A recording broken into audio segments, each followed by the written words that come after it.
Hello friends, मेरा नाम अनीता है। मैं आप सभी का बहुत बहुत स्वागत करती हूँ आपके अपने चैनल ऑनलाइन एग्ज़ाम स्टडी में। आज की क्लास में हम हिंदी के टॉप 35 क्वेश्चन आंसर को देखने वाले हैं। अगर आपको किसी भी क्वेश्चन का आंसर पता है तो कमेंट बॉक्स में बताएं। तो चलिए स्टार्ट करते हैं आज की अपनी क्लास। आपका फर्स्ट क्वेश्चन है, गोदान द्वारा लिखा गया है। गोदान किसके द्वारा लिखा गया है? इसका जो राइट ऑप्शन होगा ऑप्शन बी होगा, मुंशी प्रेमचंद। गोदान जो है मुंशी प्रेमचंद जी के द्वारा लिखा गया है। प्रश्न नंबर 2 है, अतीत के चलचित्र किसकी रचना है? अतीत के चलचित्र जो है वो महादेवी वर्मा की रचना है, यानी ऑप्शन ए सही होगा। प्रश्न नंबर 3 है, भारत भारती के रचनाकार हैं। भारत भारती के रचनाकार हैं। भारत भारती के रचनाकार मैथिली शरण गुप्त हैं, यानी ऑप्शन ए सही होगा। प्रश्न नंबर 4 है, हरिपद कोमल कमल से, इस पंक्ति में कौन सा अलंकार है? हरिपद कोमल कमल से, इसमें उपमा अलंकार है, यानी ऑप्शन बी सही होगा। प्रश्न नंबर 5 है, उषा सुनहले तीर बरसती जय लक्ष्मी सी उदित हुई, इसमें अलंकार है। इसमें जो अलंकार है वह मानवीकरण है। मानवीकरण अलंकार वह अलंकार होता है जिसमें प्रकृति को मनुष्यों की तरह कार्य करते हुए दिखाया जाता है।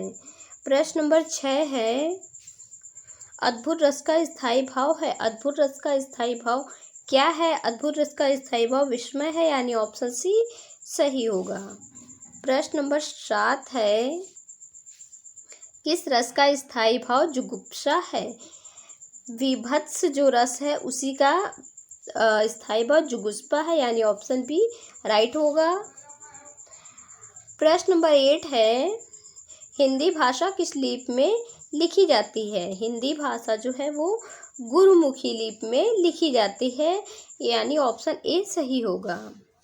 प्रश्न नंबर 9 है, कड़वाहट शब्द में प्रत्यय है। कड़वाहट शब्द में कौन सा प्रत्यय है? कड़वाहट में आहट प्रत्यय होगा। इसका जो संधि विच्छेद होगा वो कड़ू धन आहट आहट होगा।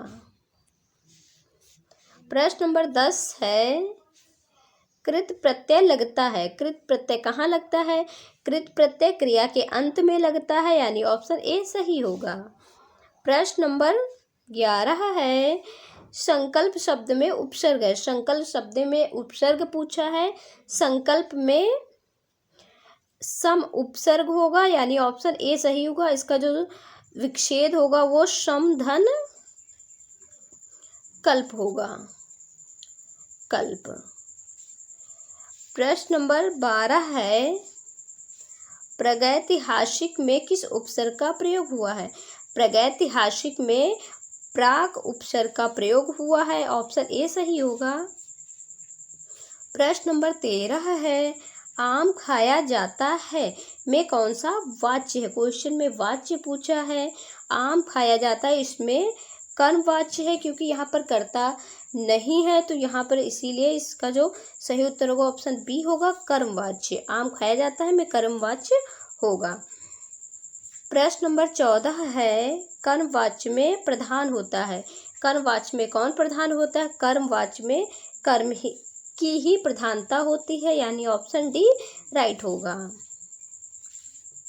प्रश्न नंबर 15 है, वह खाता होगा, इस वाक्य की क्रिया किस काल की है? क्वेश्चन में काल पूछा है। इसका जो सही उत्तर होगा ऑप्शन ए होगा, संदिग्ध वर्तमान काल होगा यहाँ पर। प्रश्न नंबर 16 है, हथियाना चिकनाना किस प्रकार की क्रिया है? हथियाना चिकनाना ये नाम धातु क्रिया है, यानी ऑप्शन ए राइट होगा। प्रश्न नंबर 17 है, जो शब्द संज्ञा की विशेषता बताते हैं उन्हें क्या कहते हैं? जो शब्द संज्ञा की विशेषता बताते हैं उन्हें विशेषण कहते हैं, ऑप्शन बी सही होगा। सर्वनाम जो शब्द संज्ञा के स्थान पर प्रयुक्त होते हैं उसे सर्वनाम कहते हैं, जैसे यह वह आदि। प्रश्न नंबर 18 है, वह घर से बाहर गया। इस वाक्य में कौन सा कारक है? वह घर से बाहर गया यानी घर से अलग हुआ, तो अलग होने के संदर्भ में अपादान का प्रयोग होता है, यानी ऑप्शन डी सही होगा। प्रश्न नंबर 19 है, निम्नलिखित में कौन सा शब्द बहुवचन, क्वेश्चन में बहुवचन पूछा है, इसका जो सही उत्तर होगा ऑप्शन सी होगा। गुरु जो है, गुरुजन जो है वो बहुवचन है, गुरु एक वचन होगा और गुरुजन जो है वो बहुवचन होगा। बाकी तीनों ऑप्शन अनुज, गौ, लेखक ये एक वचन में हैं। प्रश्न नंबर 20 है, पानी शब्द का सामान्य बहुवचन बताएं। पानी शब्द का सामान्य बहुवचन बताएं। पानी का जो सामान्य बहुवचन होगा वो पानी ही होगा, ऑप्शन सी सही होगा। प्रश्न नंबर 21 है, आदर देने एवं बड़प्पन हेतु किस वचन का प्रयोग होता है? आदर एवं बड़प्पन के लिए बहुवचन का प्रयोग होता है, यानी ऑप्शन ए सही होगा। प्रश्न नंबर 22 है, पुस्तक रखी है। वाक्य में वचन है, वाक्य में जो वचन है वो एक वचन है, क्योंकि यहाँ पर पुस्तक रखी है यानी एक पुस्तक रखी है तो एक वचन होगा। अगर यहीं पर होता पुस्तकें रखी हैं तो यहाँ पर बहुवचन हो जाता। प्रश्न नंबर 23 है, स्त्रीलिंग पुल्लिंग का कौन सा जोड़ा सही नहीं है? क्वेश्चन में नहीं पूछा है। देव देवी सही है, मामा मामी सही है, कांत कांति, गधा गधी। यहाँ पर कांत कांति का जोड़ा जो है वो सही नहीं है। बाकी तीनों ऑप्शन देव देवी हो गया, मामा का मामी हो गया, गधा का गधी हो गया, ये तीनों सही है। बाकी ऑप्शन सी यहाँ पर सही नहीं, क्योंकि यही क्वेश्चन में नहीं सही ही नहीं पूछा था। प्रश्न नंबर 24 है, पुरुषवाचक सर्वनाम के कितने भेद होते हैं?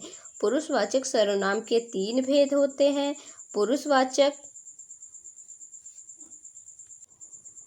उत्तम पुरुष, मध्यम पुरुष, अन्य पुरुष, ये तीनों पुरुषवाचक सर्वनाम के भेद होते हैं। प्रश्न नंबर 25 है, व्यक्तिवाचक संज्ञा चुनिए। मोहन एक परिश्रमी ईमानदार बालक है। व्यक्तिवाचक पूछा है तो एक व्यक्ति विशेष को प्रकट करेगा व्यक्तिवाचक संज्ञा। यहाँ पर जो मोहन है वो व्यक्तिवाचक संज्ञा है, बाकी ईमानदार जो है वो भाववाचक संज्ञा होगा। बालक जो है वो जातिवाचक संज्ञा होगा, जातिवाचक संज्ञा। प्रश्न नंबर 26 है, तू डाल डाल मैं पात पात का अर्थ है। तू डाल डाल मैं पात पात का अर्थ है दोनों चालाक, यानी ऑप्शन डी सही होगा। प्रश्न नंबर 27 है, गागर में सागर भरना। गागर में सागर भरना का अर्थ है, गागर में सागर भरना का अर्थ थोड़े शब्दों में बहुत अधिक कहना, यानी ऑप्शन डी सही होगा। प्रश्न नंबर 28 है, घी के दिए जलाना मुहावरे का अर्थ है। घी के दिए जलाना मुहावरे का अर्थ होगा खुशी मनाना, यानी ऑप्शन बी सही होगा।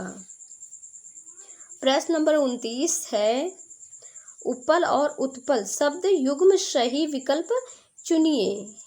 इसका जो उपल का मतलब हो गया पत्थर और उत्पल का हो गया कमल, यानी ऑप्शन ए सही होगा।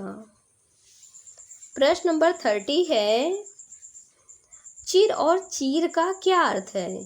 चिर और चीर का हो गया पुराना और चीर का मतलब हो गया कपड़ा, यानी ऑप्शन सी सही होगा। प्रश्न नंबर 31 है, अनिल और अनल शब्द का युग्म सही अर्थ है। अनिल का हो गया आग, अनिल का जो होगा यहाँ पर वो हवा होगा, अनल का हो गया आग, यानी ऑप्शन बी सही होगा, अनिल हवा, अनल आग। प्रश्न नंबर 32 है, निम्नलिखित में से कौन सही नहीं है का चयन करें, मतलब जो असंगत है उसका चयन करें। जिनका संबंध अध्यात्म से आध्यात्मिक, जिसे वाणी व्यक्त ना कर सके अनिर्वचनीय, जो कम खर्च करता हो मितव्ययी, जो व्याकरण अच्छी तरह जानता हो स्वेदज। इसका जो सही उत्तर इसका जो यहाँ नहीं पूछा है, जिनका संबंध अध्यात्म से उसके लिए एक शब्द आध्यात्मिक होगा। जिसे वाणी व्यक्त ना कर सके उसे अनिर्वचनीय होगा, ये भी सही है। जो कम खर्च करता हो वो मितव्ययी, ये भी सही है। जो व्याकरण अच्छी तरह जानता हो उसके लिए एक शब्द होगा वैयाकरण। क्या होगा? वैयाकरण। और स्वेदज का अर्थ होता है कि जो पसीने से उत्पन्न हो उसे स्वेदज कहते हैं, यानी ऑप्शन डी सही होगा यहाँ पर। प्रश्न नंबर 33 है, उज्ज्वल में कौन सी संधि है? उज्ज्वल में व्यंजन संधि होगा। इसका जो संधि विच्छेद होगा उत्धन ज्वल होगा, उत्धन ज्वल। प्रश्न नंबर 34 है, निम्नलिखित में कौन सा असंगत है? क्वेश्चन में असंगत पूछा है। वधूर में दीर्घ संधि, स्वागत यड़ संधि, सज्जन व्यंजन संधि, विद्यालय गुण संधि।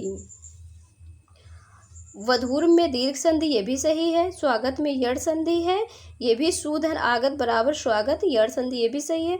सज्जन का होगा सतधन जन बराबर सज्जन, यानी व्यंजन संधि, ये भी सही है। विद्याधन विद्यालय में गुण संधि, विद्याधन आलय बराबर विद्यालय होगा, यहाँ पर गुण नहीं दीर्घ होगा। क्या होगा? दीर्घ, यानी ऑप्शन डी सही होगा, क्योंकि क्वेश्चन में असंगत पूछा है और असंगत यहाँ पर ऑप्शन डी ही है। प्रश्न नंबर 35 है, निम्नलिखित में कौन सा असंगत है? क्वेश्चन में फिर से असंगत पूछा है। निर्विवाद, अव्ययभाव समास, देशभक्ति, तत्पुरुष समास, परमेश्वर, कर्मधारय, पाप पुण्य, द्विगु समास। निर्विवाद में अव्ययभाव समास है, क्योंकि यहाँ पर निर जो है उपसर्ग लगा है। अव्ययभाव समास में उपसर्ग प्रथम पद में होता है। देशभक्ति, देश के लिए भक्त, जो देश के लिए जो भक्त होता है वो तत्पुरुष, यानी ये भी सही है। परमेश्वर कर्मधारय, ये भी सही है। पाप पुण्य का जो द्विगु समास है ये गलत है। पाप पुण्य में द्वंद्व समास होगा। क्या होगा? द्वंद्व समास होगा, द्वंद्व समास। जबकि द्विगु समास की बात करें तो जिसमें प्रथम पद संख्यावाची होता है उसे द्विगु समास कहते हैं, जैसे त्रिवेणी हो गया, तिरंगा हो गया आदि। आई होप आज की क्लास आपको अच्छी लगी होगी। अगर क्लास आपको अच्छी लगी हो तो वीडियो को लाइक, कमेंट और चैनल पर नए हो चैनल को सब्सक्राइब करें, बेल आइकन प्रेस करना ना भूलें, जिससे आने वाली वीडियो की नोटिफिकेशन सबसे पहले आपके पास पहुंचे। तो मिलते हैं किसी नेक्स्ट वीडियो में, तब तक के लिए जय हिंद, थैंक्स फॉर वॉचिंग।